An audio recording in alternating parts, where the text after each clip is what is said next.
यार आर्केड पे अपार्टमेंट ले ही लूं, व्यू भी अच्छा है, लोकेशन भी अच्छी है और बना भी बहुत प्यारा हुआ है यार। चलो इसके रेट्स का पता करते हैं जाके। क्यों परेशान है? यार मैं सोच रहा हूँ कि आर्केड में एक अपार्टमेंट हो अपना। आर्केड तो यार सोने की मूर्ति बात है। अच्छा तो कोई प्रोजेक्ट बता जो सस्ता हो और अच्छा हो, लोकेशन भी पप्पू सी हो। एक और सोने की मूर्ति आ लगी, आज दिखाता हूँ। चल आ यार।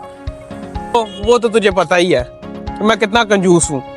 यानी कि तू चांदी की मूर्ति के पैसों में सोने की मूर्ति ये हो जाए तो क्या ही बात है यार। दे दी। ये देख, लैंडमार्क प्रोजेक्ट। ओए ओए ओए, ये इसका फ्रंट एलिवेशन है? इसका फ्रंट एलिवेशन है। तुझे अच्छा। किसी प्रोजेक्ट में स्विमिंग पूल मिला आज तक? नहीं मिला। इसके अपार्टमेंट के साथ स्विमिंग पूल भी दूंगा। अच्छा, और फ्रंट एलिवेशन? फ्रंट एलिवेशन तो कमाल के, ओपन टेरेस देंगे। अच्छा। गार्डन आपको मिलेगा इसमें। उसके अलावा आपका नीचे कमर्शियल है, लिफ्टें, एलिवेटर से ईच एंड एवरीथिंग तुम्हें इसमें मिलेगी। अच्छा। और इस प्रोजेक्ट का नाम क्या है? क्या है?